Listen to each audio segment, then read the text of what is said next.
Assalamualaikum warahmatullahi wabarakatuh. Halo semuanya. Pada video kali ini akan menayangkan konten ekosistem tentang materi daur biogeokimia. Capaian pembelajaran pada akhir fase E, peserta didik memiliki kemampuan menciptakan solusi atas permasalahan-permasalahan berdasarkan isu lokal, nasional, atau global terkait komponen ekosistem dan interaksinya. Tujuan pembelajaran: setelah mempelajari daur biogeokimia secara tepat, peserta didik dapat menganalisis daur air, menganalisis daur karbon, menganalisis daur nitrogen, menganalisis daur fosfor, menganalisis daur sulfur. Coba perhatikan gambar berikut ini. Apa yang terpikir olehmu ketika melihat gambar ini? Pernahkah kamu berpikir tentang dari mana asalnya air yang ada di sungai, laut, danau, maupun kolam? Kemana perginya karbon dioksida yang kamu hasilkan ketika bernafas? Kemana perginya asap kendaraan?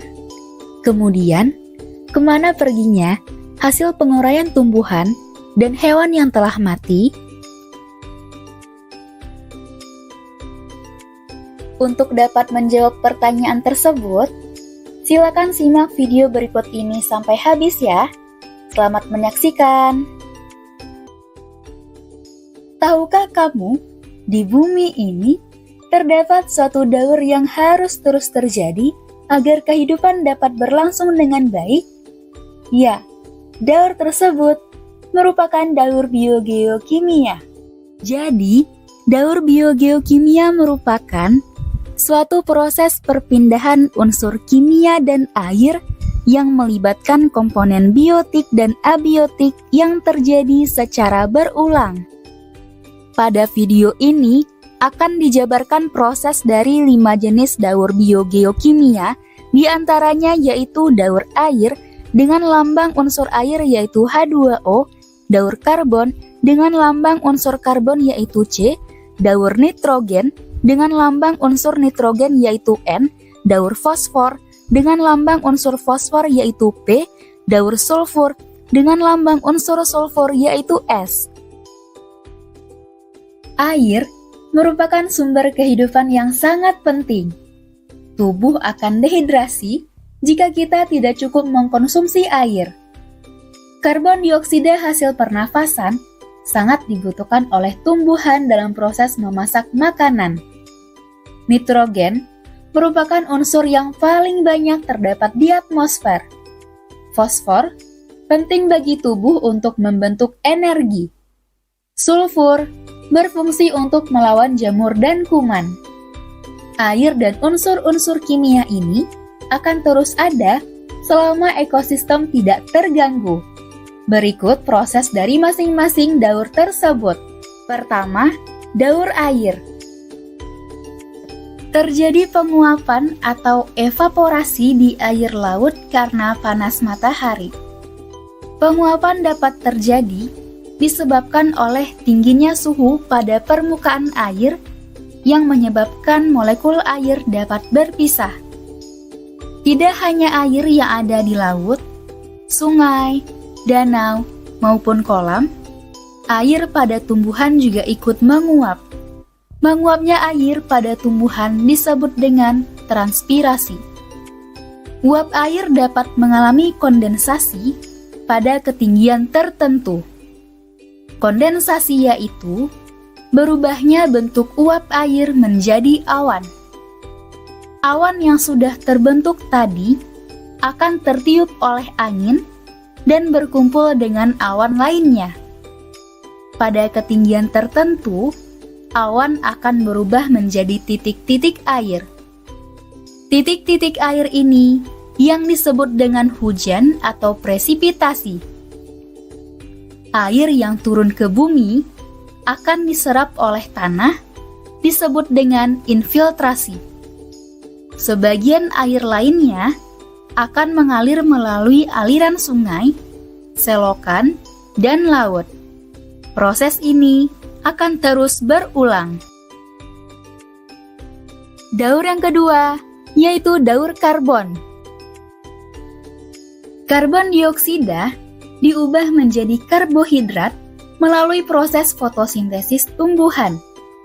Salah satu hasil dari fotosintesis ini yaitu glukosa. Glukosa digunakan oleh tumbuhan serta digunakan oleh hewan dan manusia sebagai sumber energi melalui rantai makanan. Respirasi dari makhluk hidup membebaskan senyawa karbon ke atmosfer dan diserap kembali oleh tumbuhan. Jika makhluk hidup telah mati, bahan organik di dalam tubuhnya akan diuraikan oleh dekomposer yang akan membebaskan senyawa karbon kembali ke udara dan akan diserap oleh tumbuhan. Namun, ada beberapa organisme yang membutuhkan waktu yang cukup lama untuk diuraikan, maka tubuh organisme tersebut akan berubah menjadi minyak bumi, batu kapur, arang, yang disebut juga dengan bahan bakar fosil. Bahan bakar fosil akan digunakan untuk kebutuhan industri dan proses pembakarannya akan membebaskan karbon dioksida ke udara dan diserap kembali oleh produsen atau tumbuhan. Karbon dioksida CO2 bereaksi dengan air laut membentuk asam karbonat H2CO3. Asam karbonat H2CO3 bereaksi dengan batu kapur CaCO3 untuk membentuk ion karbonat CO3-2- dan bikarbonat HCO3- yang merupakan penyusun cangkang untuk hewan bercangkang seperti kerang.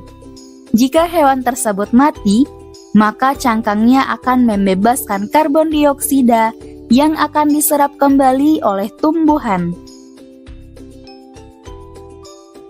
Daur yang ketiga, daur nitrogen. Pemecahan nitrogen di udara dapat terjadi secara alami melalui petir dan mikroorganisme. Petir dapat memecahkan nitrogen sehingga nitrogen dapat bersenyawa dengan oksigen untuk menyuburkan tumbuhan.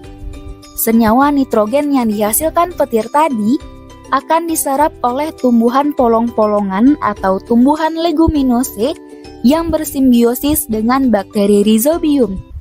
Bakteri ini memiliki sifat dapat mengikat nitrogen tersebut. Akar leguminose akan berbentuk bintil jika terjadi simbiosis dengan bakteri Rhizobium. Nitrogen yang terdapat pada bintil akar tumbuhan leguminose ini akan diubah menjadi amonium NH4+ oleh bakteri Rhizobium. Proses ini disebut dengan fiksasi.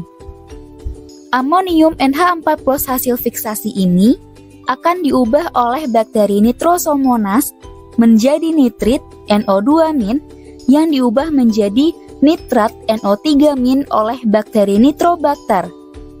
Proses ini disebut dengan nitrifikasi.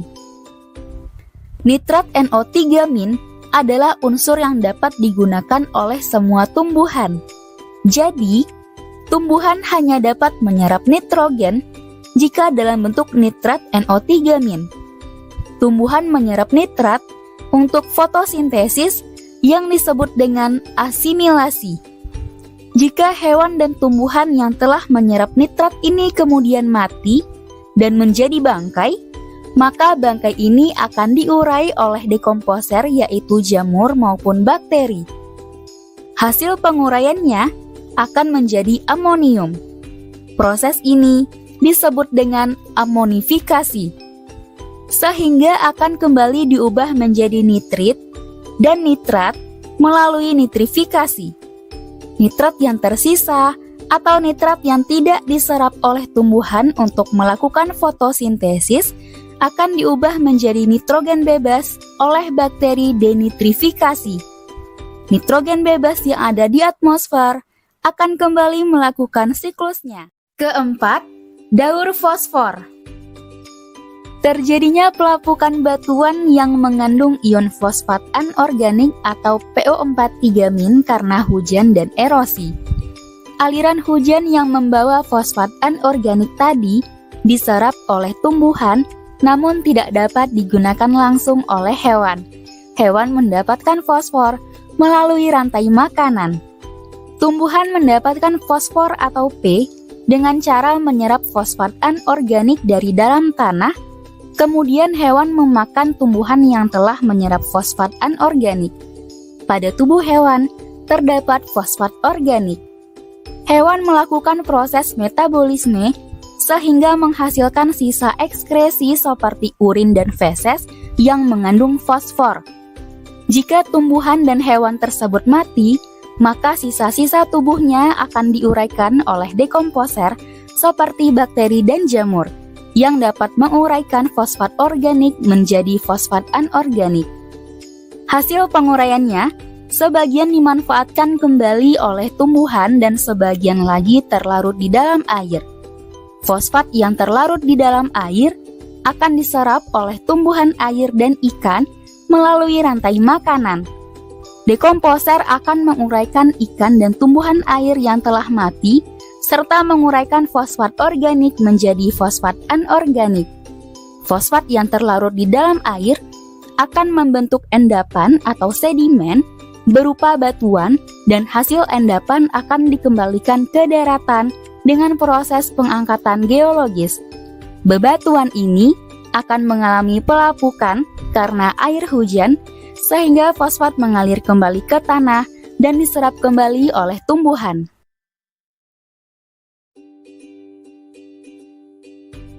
Daur yang kelima, daur sulfur.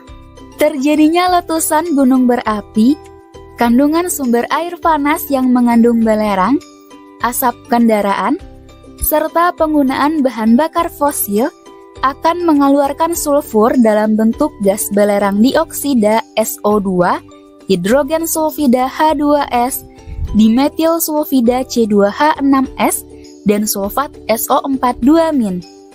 Selain itu, pembusukan bahan organik yang melibatkan mikroorganisme juga dapat menghasilkan belerang yang dapat masuk ke dalam tanah atau terbang menyentuh atmosfer. Ketika sampai di atmosfer, maka gas tersebut akan menyentuh titik-titik air dan membentuk asam sulfat H2SO4. Ketika dalam kondisi yang jenuh atau kandungan asam sulfat H2SO4 yang cukup tinggi di atmosfer, menyebabkan terjadinya hujan asam sulfat yang airnya terserap ke tanah. Hujan asam ini terjadi karena dampak dari polusi udara dan air.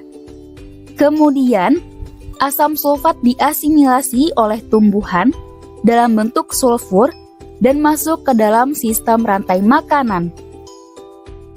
Ketika hewan dan tumbuhan mati, zat organik di dalam tubuh mereka seperti hidrogen sulfida H2S diuraikan oleh dekomposer secara aerob melalui proses oksidasi sehingga terbentuk sulfur. Kemudian sulfur dioksidasi untuk menghasilkan sulfat SO4 2- yang diserap oleh tumbuhan dengan bantuan bakteri Thiobacillus.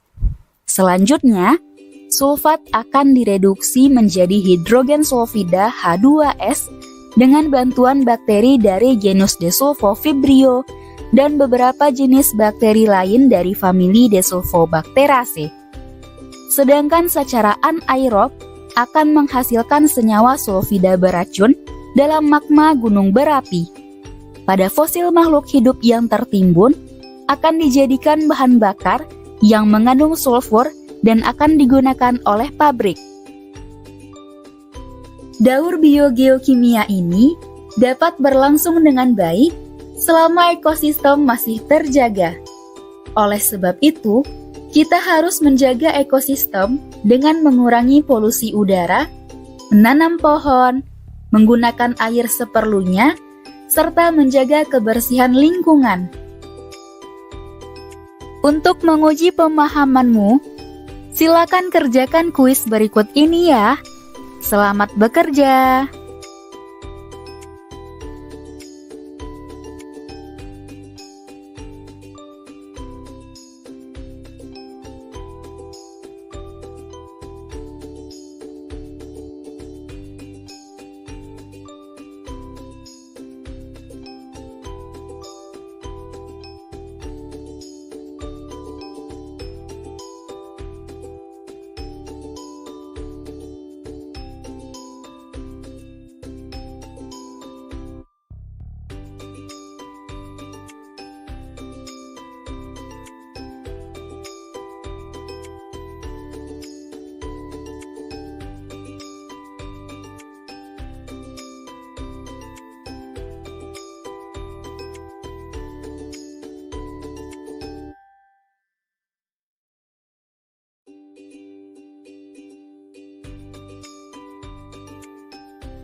Sekian video tentang daur biogeokimia.